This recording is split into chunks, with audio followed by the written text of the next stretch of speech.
Um carro misterioso, muito bonito, antigo, encontrado em circunstâncias estranhas e misteriosas. Um carro que se regenera sozinho. Se o pneu for furado, ele enche sozinho. A lataria machucada, ele se conserta sozinho. Um farol quebrado, ele se conserta sozinho.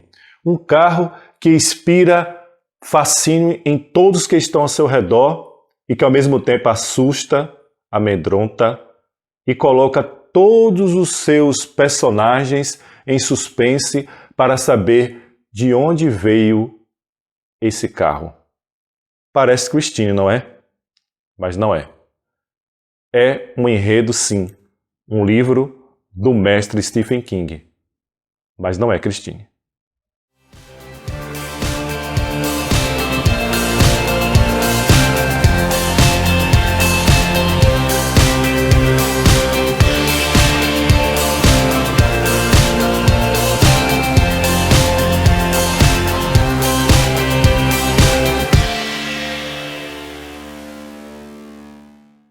Olá, literários, literárias, sejam muito bem-vindos a mais um vídeo do canal A Estante.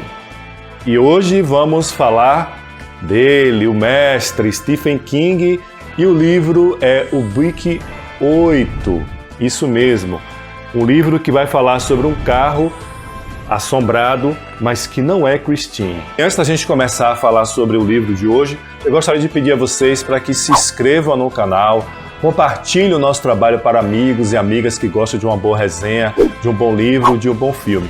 Quero pedir também a vocês que façam os comentários, sejam negativos, sejam positivos, mas façam os comentários, que é muito importante para a gente. Quero pedir também a você que deixe o seu like é muito importante para que a gente continue, tendo incentivo, digamos assim, em continuar fazendo um trabalho, porque também é interessante para os algoritmos do YouTube, que acaba valorizando o canal a partir das visualizações e dos likes. Quero pedir também a você que ative o sininho para que você seja informado quando os vídeos novos chegarem aqui no canal.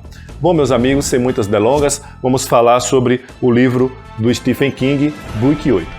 Brick 8 foi lançado nos Estados Unidos em setembro de 2002 e veio para o Brasil pela editora Suma de Letras, que é a editora oficial do autor aqui em terras brasilienses, e vocês podem ver que a narração do livro é muito bonita, é muito interessante.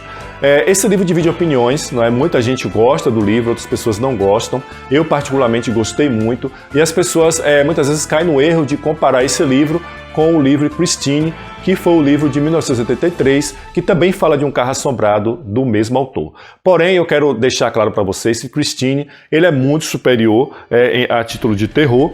O Christine é um livro que trata também de um carro e que, ao mesmo tempo, trata também, digamos assim, da curiosidade e da paixão de um jovem. Porém, são narrativas totalmente diferentes. Aqui em Brick 8, esse carro, um carro, o Buick Roadmaster, ele acaba sendo deixado por uma criatura muito estranha, por uma pessoa muito estranha, em um posto de gasolina na rodovia lá na Pensilvânia, nos Estados Unidos, onde se passa a história. Esse cara todo de preto, com um grande chapéu preto, como é descrito pelo frentista, ele pede que se complete o tanque de gasolina do carro e vai até o banheiro. Só que esse cara não volta mais.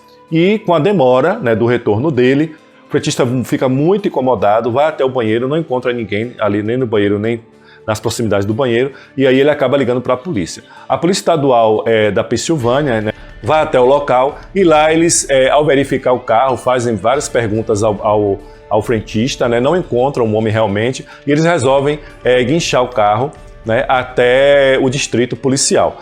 E uma vez lá eles descobrem que o carro é praticamente todo como se fosse um carro fake. Um volante muito grande para o carro, o painel, além de ser de plástico, todos os botões que acionam os comandos do carro estão, digamos assim, colocados em lugares que não deveriam estar. O câmbio é de plástico, e eles percebem que o pneu do carro, ao ser furado, ele se enche sozinho. O carro, quando é arranhado, ele acaba aquele arranhão acaba sumindo em questão de minutos, e ao ser amassado também, o carro acaba se desamassando sozinho. Então parece Christine, mas não é.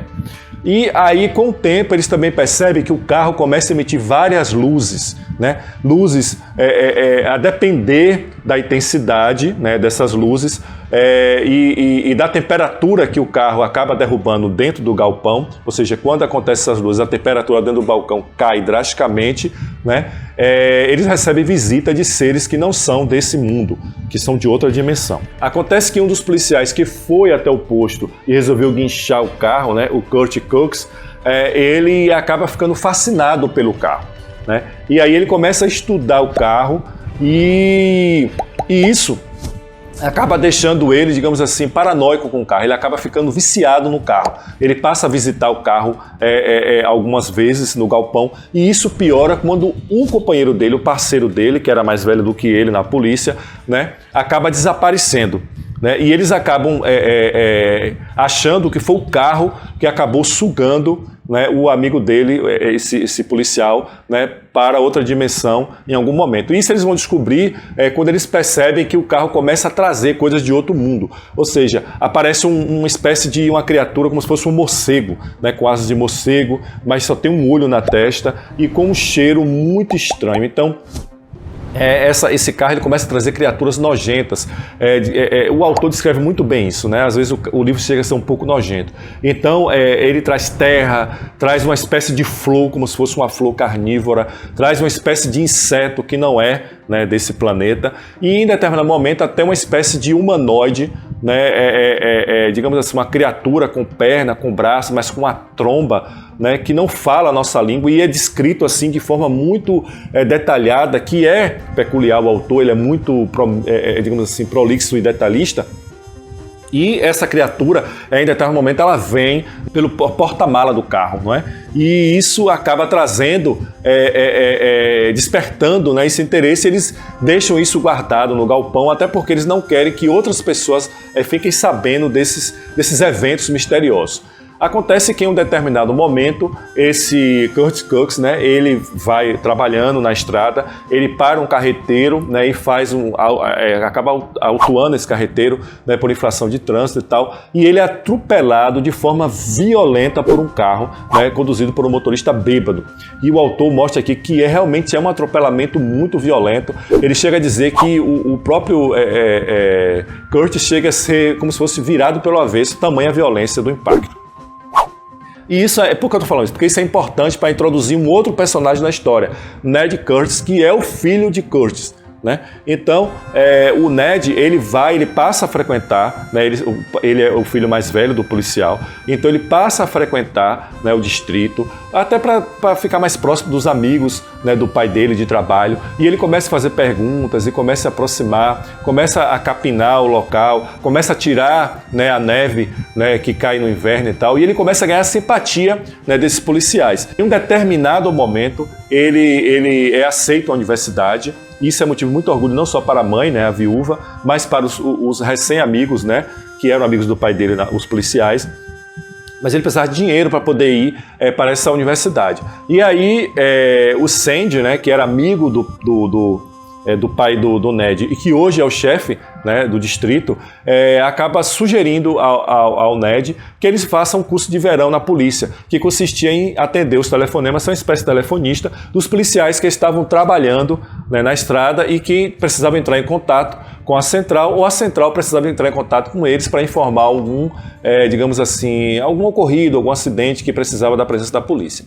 E aí o Ned acaba ficando muito próximo dos policiais e ele, um belo dia, andando próximo ao galpão, ele vê o carro lá e fica fascinado, assim como seu pai era fascinado, né? É bom deixar claro que o pai dele era fascinado pelo carro, então ele passa também a ficar fascinado pelo carro como se fosse uma herança, né, passada de pai para filho. E aí o Ned, ele vai fazer perguntas sobre o carro. Em um determinado dia, o Sandy, né, que era o chefe da polícia, vai até a área de fumante e lá ele começa a contar, né, para o Ned a história de como o carro surgiu, né, que foi naquele posto de gasolina, que o suposto dono desapareceu e como o pai dele, né, o pai do Ned, ficou fascinado pelo carro. O pai do Ned chegou a estudar, né, ele recolheu aquela criatura que eu falei para vocês, parecia um morcego, e determinados objetos, né, ele recolhia, né, e começava a estudar mesmo, dissecar, como se fosse... Ele pegou um livro de médico ensinando como dissecar criaturas, ele começou a dissecar e começou a descobrir que aquelas criaturas não eram daqui, que realmente não eram, até pela questão anatômica. E aí ele descobriu que as criaturas, ao entrar no nosso mundo, elas morriam por uma incompatibilidade talvez da atmosfera, do oxigênio, né, diferente do mundo delas, até pela questão anatômica, né, das criaturas que ele descobriu, não era compatível com a questão anatômica das criaturas terrestres. E aí eles começam a ver que o carro, né, através do seu porta-mala, ele leva determinadas coisas do nosso planeta e traz, ou digamos, até da nossa dimensão, e traz essas criaturas de outra dimensão.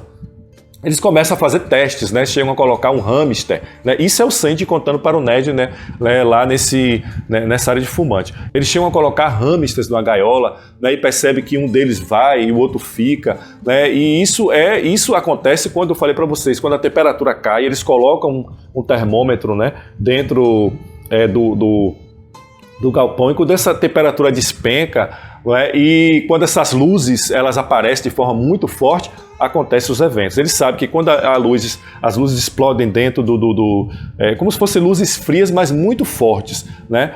Raios inofensivos, mas muito fortes, que chega a ponto de cegá-los, né? Então, quando essas manifestações de luzes acontecem, é porque alguma coisa está chegando, ou alguma coisa está saindo daqui para o outro mundo.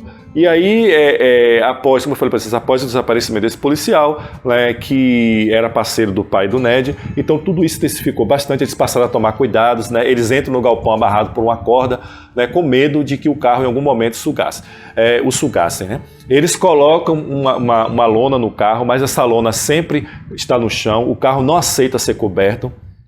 E o carro não funciona, interessante dizer isso, o carro não funciona, né? Tem a engrenagem, né? Tem tudo, mas o carro não funciona. Eu vou falar para vocês, é como se fosse um carro totalmente fake. E interessante também é que o Stephen King, além de ser muito detalhista, ele usa um artifício aqui que o fez, digamos assim, a ser um grande mestre. Ele passa a fazer narrativas do passado e do presente, ou seja, ele acaba intercalando a história que aconteceu no passado, com o surgimento do carro e todo o fascínio do pai do Ned, e com a história, né, e com o que está acontecendo no presente ali, quando o Sandy está contando a história, auxiliado por outros policiais, para o filho do Curtis, que é o Ned. Então, o livro ele gira praticamente em torno disso. O final é um final de explodir a cabeça da gente, porque é um final que você não espera, onde ele vai explicar de formas assim, não tão explícita, né? Mas explicando pra gente por que o carro tem essa habilidade, não é, digamos assim, de abrir essas portas para outras dimensões. É muito interessante porque ele trabalha muito bem a questão do suspense, né? Eu li muito rápido o livro prende, né? Um livro do mestre, né? Eu sou suspeito de falar porque sou fã, mas ele prende muito rápido. A história, digamos assim, desenvolve muito rápido. Ela parece um pouco com Christine, mas eu volto a dizer, não é a Christine, é bem diferente, até porque, falando sobre personalidade de carro, meus amigos, Stephen King tem essa capacidade de nos fazer pensar que carros têm personalidade. E a Christine, ela tem uma personalidade muito própria, uma personalidade malévola e muito pessoal, digamos assim, né? Se é que a gente pode falar dessa forma. Mas esse carro aqui, o Buick, ele não tem nada a ver, né? Ele é como se fosse, digamos assim, uma porta, né, que pode ser aberta ou fechada, né, conforme, digamos assim, uma força que não é desse mundo, acaba controlando o carro, e a gente fica se perguntando o que faz um carro, né, abrir essas portas. E por que o autor, né, quis usar um carro? Ele explica que em uma das viagens que ele estava fazendo, justamente nessa estrada, né, nessa BR lá na Pensilvânia, ele viu uma pessoa passar com esse carro, né, e ele teve a ideia. É uma coisa meio estranha, mas ele disse isso, ele teve uma ideia. Inclusive, antes do livro, né, ele acaba falando um pouco de como esse livro foi escrito, né, e ele chega a dizer que ele já tinha tido essa ideia, né, de um determinado objeto muito conhecido pelos humanos ser uma passagem, né, para um mundo estranho. E ele acabou optando pelo carro, até porque ele disse que é fã de carros, e como ele já havia escrito, né, lá a história de Christine, que é sobre um Playmobil 1958, ele resolveu usar aqui um Buick, né, Roadmaster 8.